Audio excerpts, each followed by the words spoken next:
Di IKN ada nggak ini? Di IKN ada nggak koperasi merah putih desa? Jangkrik. Jangkrik bos.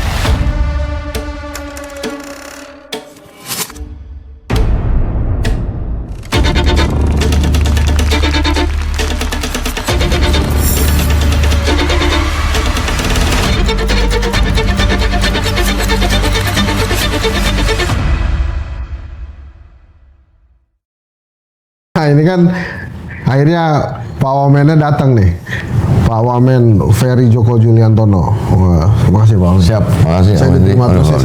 Saya mendapatkan kehormatan dari ampun lah. Henry Satrio. Luar biasa nih memang kalau saya ngobrol politik, sekarang mau ini kita ngomong politik juga tentang koperasi desa kelurahan Merah Putih. Iya. Salah satu juga keputusan besar kita adalah kita dalam waktu dekat akan membentuk 75.000 sampai 80.000 koperasi desa. Ini memang sengaja namanya Merah Putih ya? Sesuai kabinet. Tapi memang ini kan sebenarnya kepentingannya untuk nasional, jadi untuk kita sebagai bangsa. Ini kapan sih idenya ide tiba-tiba atau emang udah dirancang lama? Sebenarnya kan juga koperasi itu harus kita pahami sebagai badan usaha yang seharusnya menjadi sokok guru perekonomian nasional, dan keberadaan badan usaha koperasi itu harus bisa sejajar dengan badan usaha milik negara, badan usaha milik swasta. Gitu.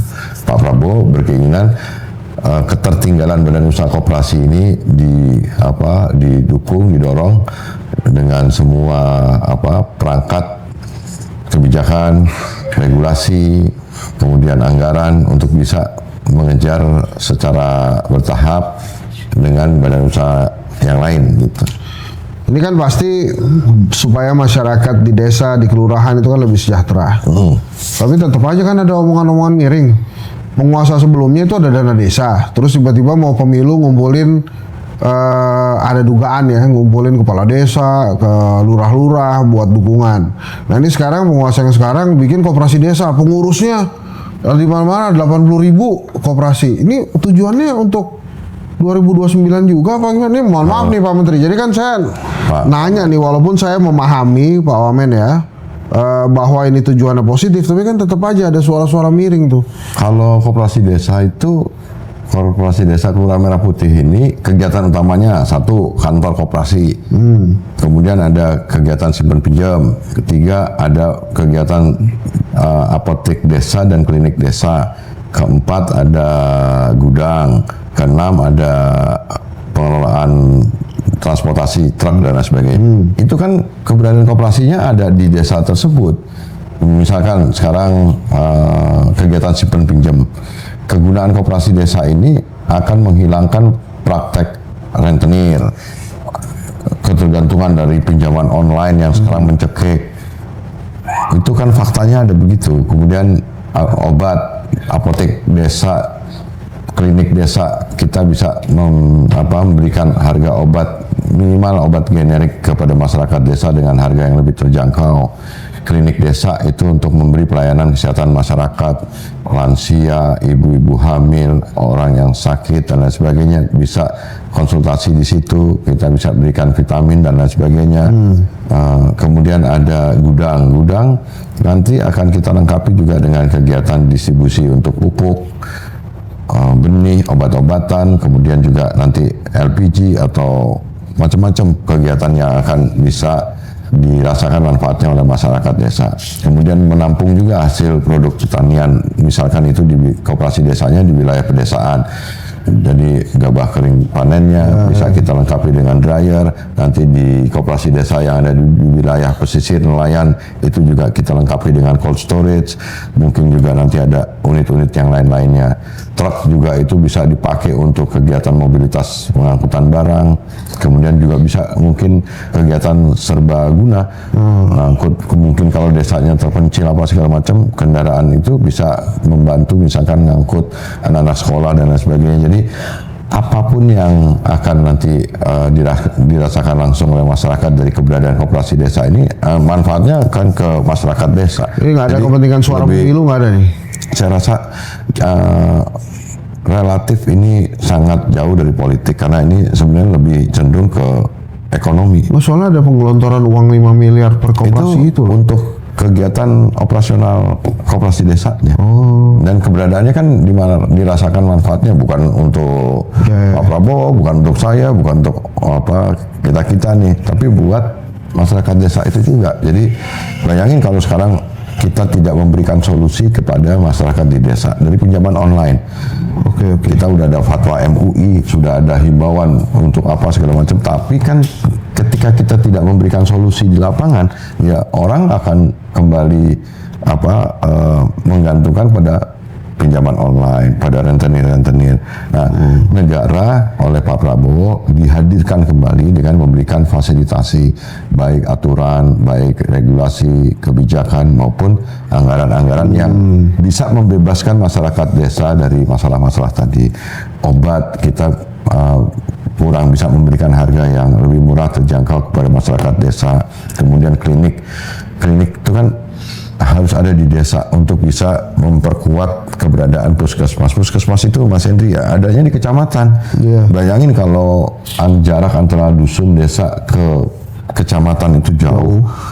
Kan kita dalam fungsi pelayanan kesehatan di masyarakat itu negara menghadirkan klinik-klinik yang keberadaannya di desa adalah untuk membantu ketika masyarakat desa itu butuh konsultasi kesehatan, pemberian pengecekan kesehatan secara gratis dan lain sebagainya buat ibu-ibu hamil, ibu-ibu yang melahirkan atau lansia-lansia yang butuh untuk pelayanan kesehatan masyarakat itu didekatkan kepada masyarakat di desa itu sendiri. Gudang itu perlu, kita bisa di desa itu kita bisa langsung memotong rantai distribusi yang panjang. Jadi langsung tuh pabrikan, prinsipal segala macam itu langsung pupuk, langsung pabrik pupuk ke koperasi desanya, benih, obat-obatan, LPG nanti juga bisa langsung. Semua hal-hal yang dibutuhkan oleh masyarakat desa bisa langsung dipenuhi oleh koperasi itu, kan manfaatnya buat mereka. Jadi dan berputarnya di situ. Nah ini makanya saya sih yakin ini program bagus. Cuma kan banyak banget yang justru harus ditanya. Kesempatan sejarah yang seperti ini belum pernah ada dan ini harus dimanfaatkan. Jadi kalau belum a priori sebenarnya nggak boleh dong. Nggak boleh. Ini keinginan politiknya Pak Prabowo untuk menghadirkan akses ini bisa dirasakan oleh masyarakat yang selama ini dianggap kurang bisa mengakses baik permodalan, manajemen, bantuan konsultasi dan teknologi dan lain sebagainya. Kita hadirkan di masyarakat desa. Nah, kayak misalnya jadi pengurus. Pengurus itu pasti udah jatah kerabatnya kepala desa, lurah. Ini kan ada forum dinas, yang sangat demokratis melalui mekanisme musyawarah desa. Jadi kepala desa menjadi inisiator untuk menyelenggarakan musyawarah desa. Peserta musyawarah desa itu akan dihadiri oleh unsur-unsur terbaik yang ada di masyarakat. Jadi ibu-ibu yang ada di desa itu bisa jadi pengelola simpan pinjamnya. Anak-anak muda bisa nanti menjadi pengelola toko atau pengelola gudang. Nanti ada masyarakat desa yang tidak punya pekerjaan bisa ikut terlibat untuk mendapatkan kegiatan di koperasi desa itu. Jadi pertama bisa menghilangkan ketergantungan dari pinjaman online dan jadi nggak ada KKN tuh nggak ya? Memutus mata rantai distribusi yang panjang, kemudian bisa membuka lapangan pekerjaan kegiatan produktif di desa. Itu kan bagus, sesuatu yang menurut saya luar biasa Pak Presiden memberikan sebuah program yang sangat masif seperti ini, yang ini sejarah kok. Enggak yang dugaan KKN itu bakal terjadi atau diawasi? Kan dibatasi kehadiran keberadaan kepala desa itu kita batasi menjadi ex officio, menjadi pengawas koperasi. Pengurus koperasi nanti pun juga dalam pengembangannya kan bisa menunjuk manajer yang profesional, manajer untuk mengelola simpan pinjam, manajer untuk mengelola toko, manajer untuk mengelola gudang, manajer untuk mengelola pengelolaan logistik transportasi, terus kemudian apotek desa kan pasti ada apotekernya, klinik juga nanti akan ada mantrinya. Jadi nggak, mau saya gini loh Pak Wamen, gimana negara memastikan bahwa peluang ini tuh bukan untuk para kerabat pengurus desa, para kerabat kepala dinas misalnya, apalagi tadi Pak Menteri, Pak Wamen bilang ada Manajer.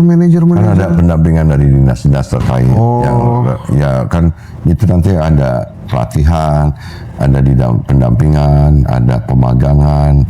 Nah, kita prosesnya kita seleksi sekali itu karena ini kan bisnis. Enggak, itu ada pembukaan lapangan kerja apa ada manajer tuh? Saya belum dengar ya. Enggak, manajer tuh ntar ngambilnya di mana kan pembukaan lapangan pekerjaan dong pasti. Ya, pasti kan nanti akan ada manajer, tapi kalau yang sekarang ini ini sekarang bukan kan sekarang tahapnya pembentukan koperasi desanya sampai dengan pembuatan akte, penyusunan pengawas, pengurus, kemudian baru sampai situ Mas, baru nanti setelah itu nanti akan ada operasionalisasinya, persiapan dan lain sebagainya untuk mendirikan bangunannya, kemudian penyediaan modal kerjanya dan lain sebagainya gitu. Itu tahap yang berikutnya. Jadi pengurus-pengurus itu kalau SDM kan sekarang orang yang nganggur aja banyak kok. Sekarang kita justru mau menghadirkan untuk menyelesaikan masalah apa namanya SDM produktif. Desas-desusnya Pak Wamen yang jadi pengurus koperasi Merah Putih itu harus dari partai tertentu tuh. Ya enggak lah, ini desas-desusnya pasti dari ini tuh alasir lain. Jadi nggak ada tuh begitu. Nggak ada. Ini kan manfaatnya untuk masyarakat sendiri kan. Itu bukan di Jakarta kan koperasi desa. Kalau koperasi desa itu ada di desa. Dan justru sekarang desa itu dari evaluasi yang sudah ada bahwa desa itu sekarang dinilai belum punya lembaga ekonomi badan usaha yang bagus gitu. Terus kemudian nggak punya aset yang bisa dikembangkan. Kemudian kita juga harus penyerapan lapangan pekerjaan di pedesaan itu harus hidupkan lagi. Kemudian tadi mata rantai distribusi nggak boleh kepanjangan, kita harus potong itu. Kemudian praktek-praktek yang selama ini menjadi salah satu yang harus kita carikan solusinya. Ini kita carikan solusinya. Dan ini kalau ada masalah laporan siapa? Kan kalau masalah yang kaitannya dengan koperasi ada dinas koperasi, ada gangguan wifi di desa ini ada Komdigi, ada dinas ini ada. Kita Presiden sudah mengeluarkan instruksi Presiden nomor 9 tahun 2025 yang berisi percepatan pembentukan koperasi desa Kelurahan Merah Putih. Ada lebih dari 15 kementerian lembaga plus badan-badan yang akan nanti secara kolaboratif bekerja untuk mendukung kesuksesan program pembentukan koperasi desa Kelurahan Merah Putih ini. Ini katanya membebani APBN nih Pak Wamen.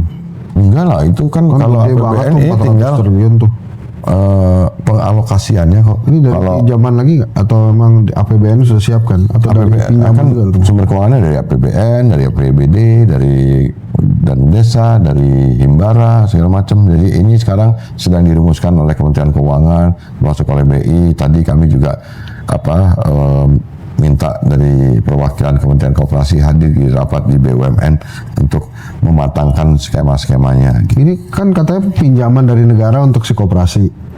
Ya, itu nanti mereka kembaliannya kapan, Pak? Dikembalikan dalam rentang waktu yang kita buat agak panjang dengan 10 bunga tahun, 15 tahun? 10 tahun misalkan gitu. Nanti bunganya juga relatif rendah sekali. Jadi enteng untuk punya kewajiban mengembalikan. Tetapi dengan fasilitasi, dukungan, pemberian akses untuk menjadi distributor pupuk, obat-obatan, kemudian LPG mungkin dan pulsa nanti segala macam, kan itu punya potensi pendapatan yang luar biasa. Target keberhasilannya itu berapa persen sih Pak? Saya ingin 100%. Karena ini kembali menjadi tempat buat masyarakat desa untuk kembali menghidupkan lagi semangat gotong royong, semangat kekeluargaan lagi, bahwa ini adalah kesempatan sejarah masyarakat desa bangkit, koperasi bisa bangkit lagi. Jadi kalau anggota koperasinya makin banyak, makin bagus. Artinya kalau koperasinya maju, rakyat yang terlibat makin banyak, pasti kan akan maju.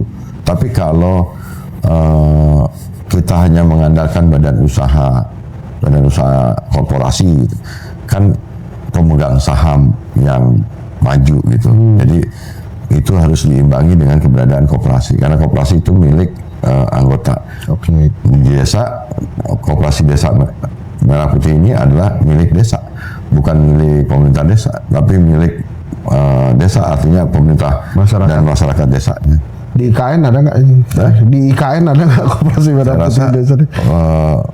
bisa, dan ini hampir semua desa dan kelurahan kok. Oh, ada ya? 80.000. Oh, di IKN ada. Nanti Mas Hensat ditinggalnya di mana? Nanti ikut bentuk juga Di kelurahan koperasi itu ya? kelurahan Merah Putih di Iya. tempat Mas Hendi. Jadi ini tempat kita semua yang nanti ada lagi pendampingan dari sarjana-sarjana yang KKN, nanti udah kita usulkan, saya akan bicara dengan Mendikti supaya nanti KKN itu untuk bisa dampingi Kuliah kerja nyata ya, beda sama KKN yang tadi yang pertama saya tanyain. Ini Kuliah KKN kerja yang nyata. bagus nih. Iya, kuliah kerja nyata Kalau gitu. yang satu kan negatif tuh, kolusi, korupsi, nepotisme itu. Ya, nggak boleh. kalau ini sekarang udah ada koperasi desa, tinggal mahasiswa-mahasiswa yang mau KKN, sarjana-sarjana, bahkan dosen-dosen pun juga bisa membuat program-program pendampingan buat koperasi-koperasi desa. Ini udah kita punya kegiatan usaha, punya bisnis, masyarakat desa punya hak mereka untuk punya hak yang Ini sama. amit-amit nih pertanyaannya nih. Kapan Kementerian Koperasi memutuskan ini mesti ditutup nih koperasinya? Kan kita ada yang pertama ada mitigasi resiko, Resiko. kemudian ada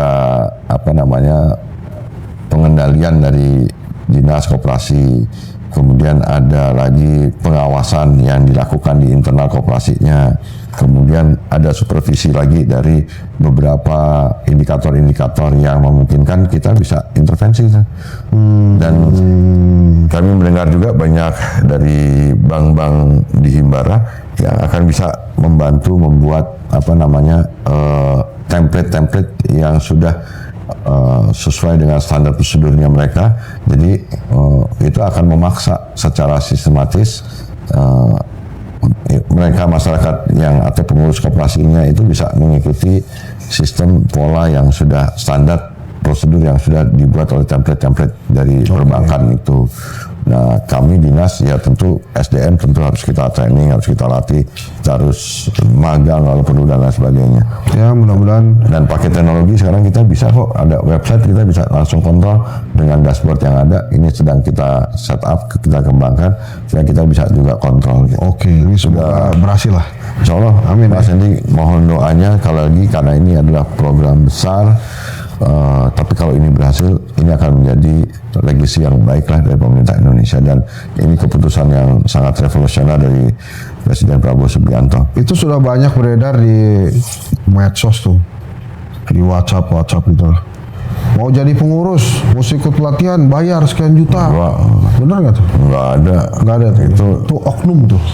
Nggak ada. Kan ini informasi yang Mas Hendi harus percaya adalah informasi yang dikeluarkan dari kementerian. Nah ini saya nggak tahu Mas Hendi kurang baca itu. Makanya saya langsung tanya ini Pak Wamen. Ya makanya saya sudah jawab tidak ada benar. tuh. Jadi, Itu kamu yang ketawa-ketawa, jadi nggak ada tuh pelatihan yang bayar. Dinas, kantor, kementerian yang memang pemerintah gitu. Jadi kalau yang tadi hoax tuh, Hoax, gitu, nggak ada. Oke Pak Menteri, ada yang mau disampaikan Pak Menteri?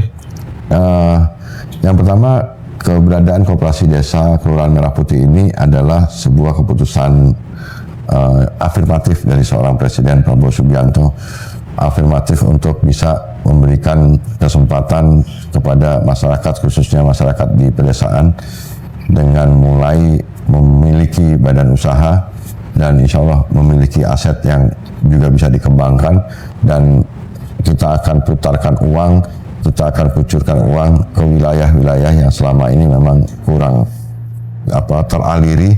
Dan kalau ini kesempatan ini bisa dimanfaatkan oleh masyarakat desa, rasanya insya Allah kita akan punya pertumbuhan ekonomi yang ada di pedesaan-pedesaan secara lebih masif lagi, dan harapannya pertumbuhan ekonomi nasional yang ingin mencapai target 8% bisa terpenuhi dengan adanya pertumbuhan ekonomi di pedesaan-pedesaan itu. Amin. Ini teman-teman Wakil Menteri Koperasi kita, Bapak Ferry Joko Juliantono. Terima kasih. Terima kasih Mas Hendi.